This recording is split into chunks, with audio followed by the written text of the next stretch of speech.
오늘도 주님의 은혜와 평강이 여러분들에게 또 여러분의 가정 속에 충만하기를 주의 이름으로 축원합니다.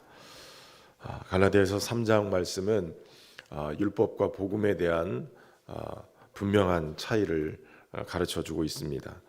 왜냐하면 갈라디아 교회가 교회 성도들이 가지고 있었던 믿음으로 시작했다가 율법으로 마치는 그런 이 율법을 지켜야 된다라고 하는 그러한 일에 마음을 빼앗기고 그들이 믿음에서 돌아섰기 때문에 그렇습니다. 거짓 교훈을 가르치는 교사들에 의해서 그들의 꼬임에 빠져서 율법만 붙들고 있는 갈라디아 교인들, 사도 바울은 어리석다라고 선포하면서 오늘 본문을 시작을 합니다. 십자가에 못 박히신 예수 그리스도가 눈앞에 밝히 보이거늘 어찌하여서 이렇게 꾀임에 넘어갔느냐라고 얘기하는 것입니다. 처음에 말씀을 받을 때 그들은 말씀과 함께 성령을 받았어요. 다시 말하면 그 성령의 역사는 그들로 하여금 복음을 받아들이고 또 교회가 되어지고 또 부흥하게 되는 가장 결정적인 원인이 됐는데도 불구하고 그들은 율법을 따라서 가야 된다라고 생각한 것이죠. 계속 살펴보았던 고린도 교회도 그렇고 갈라디아 교회도 그렇고 바울이 전도 여행을 하면서 세웠던 교회들마다 이 유대에서 넘어온 추천서를 받고 유대에서 넘어온 사람들에 의해서 계속적으로 문제가 됐던 것이 믿음으로 시작했던 그들이 믿음을 버리고 율법의 행위를 쫓기 시작했다는 것이에요. 우리가 믿음으로 말미암아 구원을 받는다라고 했을 때 그것은 어찌 보면 우리의 노력 여하하고는 상관이 없어요. 다시 말하면 내가 무언가를 했기 때문에 주어지는 것이라 그러면 정당성도 있고 스스로도 굉장히 자부심도 가지면서 이 노력에 대한 결과다라고 받아들이기가 쉬워요. 그러나 우리는 아무것도 한 것 없이 오직 그저 하나님이 이루어 놓으신 것을 내가 믿음으로 받아들였다. 그리고 하나님께서 주신 선물이다라고 했을 때는 이것이 언젠가 내가 이렇게 빼앗길 것이다 내지는 잃어버릴 것이다 라는 불안감도 있는 거예요. 내 노력의 대가면 그래도 그것이 어느 정도 안정감을 누린다라고 사람들은 생각해요. 그런데 내 노력과 상관없이 주어진 것이다 그러면 이것이 자신의 의로 말미암는 것이 아니기 때문에 갖게 되는 불안감이 있다는 거죠. 그래서 자꾸 우리는 뭔가를 하려고 그래요. 믿으려고 하지 않고 뭔가를 하려고 그래요. 그래서 교인들 가운데도 이 복음으로 시작하고 믿음으로 시작했던 분들이 어느 순간인가 은혜를 잃어버리고 자꾸 주저앉는 이유 중에 하나는 내가 직분을 맡았으니까, 내가 뭔가 중요한 일을 맡았으니까 이거 내가 열심히 노력해서 해야지 하고 자신의 노력 그것을 진을 다 빼다가 결국은 무너지는 경우를 보게 돼요. 그래서 내가 이 직분을 잘 수행하지 못하면 천국 못 간다. 아예 이렇게까지 구원의 문제까지 등장하게 됩니다. 여러분, 우리가 직분을 받고 또 주신 사명을 감당하는 것은 구원받기 위해서 하는 것이 아니에요. 행위로 말미암아서 어떤 노력의 여하에 의해서 주어지는 그러한 상급이 구원이 아니에요. 구원은 오직 예수 그리스도가 행하신 일을 믿기 때문에 그것을 믿기 때문에 받아들임으로 우리에게 주어지는 선물입니다. 다시 말하면 우리에게 주어진 사명과 우리에게 주어진 직분에 충실한 것은 우리에게 구원을 베푸신 하나님의 은혜에 감사함으로 기꺼이 주님을 위해서 충성하는 거예요. 그러니까 우리가 주신 직분 때문에 이것을 뭔가를 했기 때문에 구원을 받는다라고 생각을 자꾸 하기 때문에 불안한 것이고 무너지기 시작하는 거예요. 여러분, 사람의 행위로는 결국 율법의 정죄를 받을 수밖에 없어요. 율법 자체는 어떤 법이기 때문에 하나님의 주시는 이 말씀의 법이기 때문에 뭔가를 하라 할 때 그것을 하지 못하면 정죄를 받아요. 이거 하지 마라 할 때 그것을 하게 되면 그 또한 정죄를 받게 되는 거예요. 율법의 조문에 맞춰서 그것을 하거나 하지 않을 때 그것 때문에 정죄를 받는데, 그것을 다 지켜야 어찌 보면 그것으로 말미암아 구원을 받는데, 성경은 너무 분명하게 얘기하죠. 타락한 인간의 죄성, 이 본성으로는 율법의 정죄에서 헤어나올 길이 없는 거예요. 다시 말하면 율법의 모든 조항을 100% 수행하고 100% 지키는 것은 불가능하다. 이것이 바로 이 인간의 현주소인 거죠. 그러니까 율법의 역할은 뭐 하는 것이냐면, 너희의 능력으로는, 너희의 힘으로는, 너희의 행위로는 절대로 하나님의 뜻을, 하나님의 법을 완성시키고 그것을 완전히 만족시킬 수 없기에 너희는 결코 죄인이 아닐 수 없다. 의인일 수 없다. 너희는 죄인이므로 결국 하나님이 보내시는 메시아, 그리스도가 꼭 필요한 존재들이다. 이거를 율법이 가르쳐주고 있는 거예요. 얼마 전에 고속도로를 갔어요. 고속도로를 주행하는데 앞차가 고속도로면 기본적으로 80km에서 100km를 달려야 돼요. 물론 더 많이 달리는 사람도 있어요. 그래서 대부분 교통법규 어겼다 그러면 과속을 딱지를 끊어요. 그런데 이분은 고속도로에서 초보 주행인지 70km, 60km를 달리는 거예요. 이것도 딱지를 끊을 거예요. 왜냐하면 최저 속도를 위반했기 때문에. 그렇게 되면 뒷차들이 막 달리다가 사고가 나거든요. 근데 대부분 사람들은 과속만 딱지 끊는다고 생각을 해요. 근데 과속이 아니라 저속도 딱지를 끊어요. 그 룰을 어겼기 때문에 그런 거죠. 율법은 계속 그것을 얘기하는 거예요.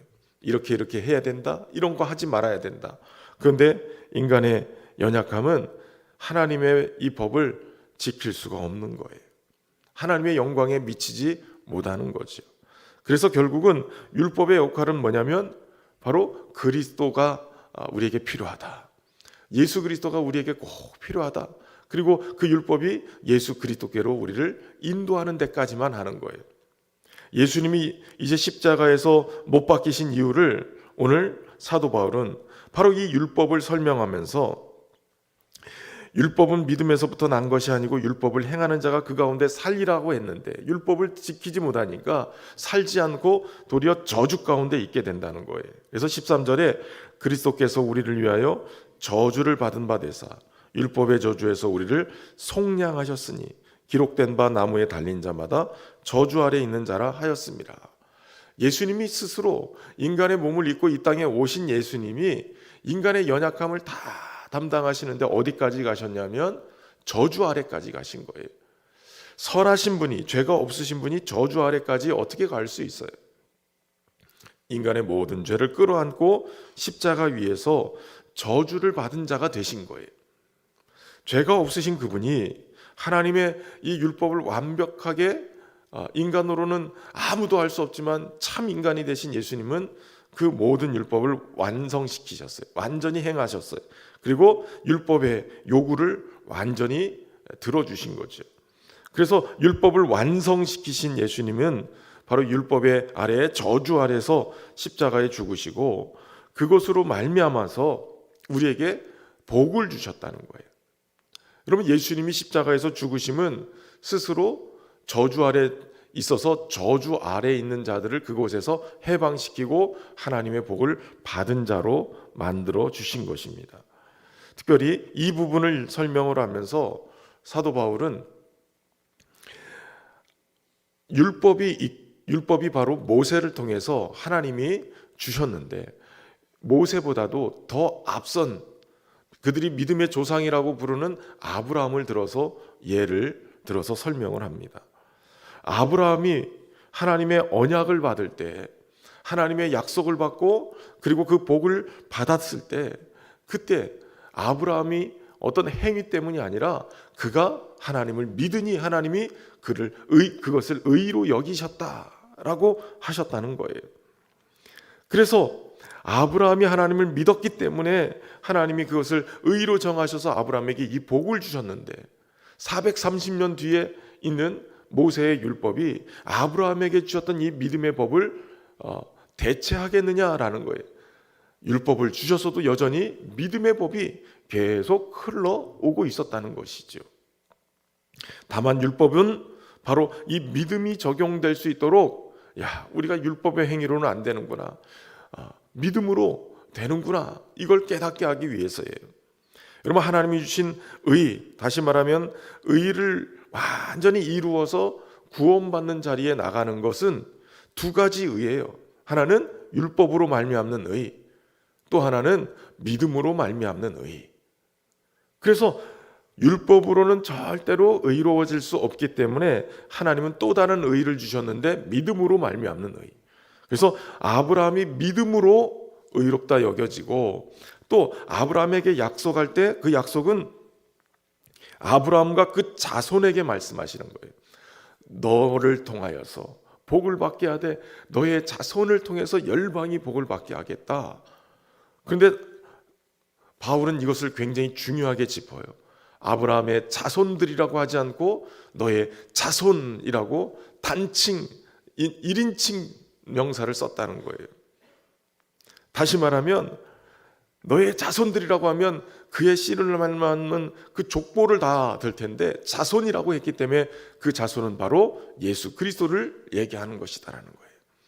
예수 그리스도로 말미암는 이 믿음의 의가 그들 이미 아브라함에게 약속되었고, 아브라함부터 시작해서 바로 여기까지도 계속해서 믿음으로 말미암는 의를 통해서 우리가 구원받게 되어졌다라고 얘기하는 겁니다. 믿음이 오기 전까지는 우리는 율법 아래 매인바되고 그 믿음의 계시 때까지 갇혀 있었으나, 그리고 이 율법이 그리스도께로 우리를 여기까지 인도하였으나, 이제 믿음이 온 후로는 더 이상 초등교사 아래 있지 않고 우리가 믿음으로 말미암아서 그리스도 안에서 하나님의 자녀가 되게 되었다라고 말씀하고 있는 거예요. 여러분, 그러므로 오늘 우리가 믿음으로 말미암는 의를 덧입고 그 믿음 안에서 살아갈 수 있는 은혜가 있기를 주의 이름으로 축원합니다. 12월의 마지막 날, 2024년도의 마지막 날 새벽 기도예요. 믿음으로 시작하고 성령으로 시작했다가 지금 이 순간에 다시 율법으로 돌아가 있고 행위로 돌아가 있고, 나는 이것 때문에 이 직분을 감당하지 못했기 때문에 난 천국 못 갈 거야, 이런 염려하고 계신 분들은 다시 예수 그리스도를 믿음으로 바라볼 수 있길 바랍니다. 그리고 율법이라는 것, 뭔가 행위 때문에 내가 지쳐 있다면 믿음으로 말미암는 성령이 주시는 은혜를 다시 회복해서 주님의 은혜 앞에 설 수 있기를 바랍니다. 사도 바울은 아주 중요한 얘기를 하죠. 누구든지 그리스도와 합하기 위하여 세례를 받은 자는 그리스도로 옷 입었느니라. 여러분, 그리스도로 옷 입은 자가 되어야 돼요. 이런 겁니다. 예수 그리스도가 하나님의 온전한 율법을 온전하게 이루셨고 의로운 자가 되어주셔서 그 증거가 무덤에서 부활하신 거거든요. 그 부활하신 예수님이, 하나님 앞에 옳다 인정함을 받은 그 예수님이 오늘 그분의 의를 우리에게 입혀주시길 원하세요. 믿음으로 세례를 받으면 주님과 합하여진 것이고 주님의 옷을 입은 거예요. 그렇기 때문에 하나님 앞에 우리가 설 때 하나님은 우리 한 사람 한 사람의 모습이 아닌 예수 그리스도로 옷 입은, 하나님이 받아들여 주신 그런 아들로 우리를 다 받아들여 주시는 거예요. 그러니까 예수님으로 옷 입고 살아야 되는 거예요. 예수님으로 옷 입다가 자꾸 세상의 옷을 막 걸쳐 입고 그러고 살고 있다면 세상의 것들을 다 벗어버리고 행위의 옷도 다 벗어버리고, 그 말 속에는 두 가지가 담겨 있어요. 못했기 때문에 자책하지 말고, 또 너무 잘 감당했으니까 스스로 너무 자신의 행위를 옷을 입고 내가 이 정도 했으니까 이렇게 하지 말라는 거예요. 잘했거나 못했거나 오직 그리스도로 옷 입고 살아가야 되는 거예요. 올 한 해 열심히 달려오신 것 잘하셨어요. 믿음으로 새벽 제단 지키면서 여기까지 오신 것 잘하셨어요. 주님의 은혜 안에서 다시 한번 믿음으로 주님 붙들고 내년을 또 시작할 수 있는 그런 은혜가 있기를 주의 이름으로 축원합니다. 주님 앞에 은정받고 사랑받는 하나님의 백성으로 서기를 주의 이름으로 축원합니다. 참 좋으신 하나님, 오늘도 우리에게 믿음의 복을 허락하셔서 믿음으로 말미암아 성령이 우리 안에 거하게 하시고 하나님 섬기며 살아갈 수 있도록 여기까지 인도하심에 감사합니다. 때로는 우리의 믿음이 연약해서 율법의 행위로 말미암는 의가 우리의 의가 되어져서 그것으로 인해 때로 좌절하고 그것으로 인해서 교만하여 살았던 것을 고백합니다. 우리의 연약함들을 용서하여 주시고 다시 한번 믿음으로 주님을 바라보며 그리스도로 옷 입고 사는 우리 모두가 되게 하여 주옵소서. 하나님, 오늘도 여기까지 우리 신현교회 지켜주심에 감사합니다. 주님의 몸으로 하나 되어지게 하시고 성령이 하나 되게 하신 것 힘써 지키며 평안에 매는 줄로 함께 연합하여 여기까지 오게 하신 것 감사합니다. 더욱더 주님의 뜻을 이루는데 합당한 그리스도의 몸으로 교회가 든든히 서갈 수 있도록 인도하여 주시고 2024년 한 해 베풀으신 은혜를 기억하고 그것을 마음판에 새기고 더욱더 믿음 안에 서갈 수 있는 우리 모두가 되게 하여 주옵소서. 2025년도를 좀 준비하면서 하나님, 우리가 믿음 안에 서게 하시고 주님의 은혜 안에 있도록 이끌어 주시고 하나님, 새로운 한 해도 주님과 함께 동행하며 살 수 있도록 충만한 은혜로 덧입혀 주옵소서. 오늘도 정성을 다한 귀한 예물 올려드립니다. 부족함 없이 하나님 채워주셔서 주님의 뜻을 이루며 살아갈 수 있도록 축복하여 주옵소서. 주의 몸된 교회가 더욱 든든히 서갈 수 있도록 은혜 베풀어 주시고 우리 성도들 가정 삶의 자리마다 건강과 평안과 은혜로 충만한 역사가 있도록 인도하여 주옵소서. 우리 가운데 함께 하신 주님께 감사를 드리며 예수님의 이름으로 간절히 기도하옵나이다. 아멘.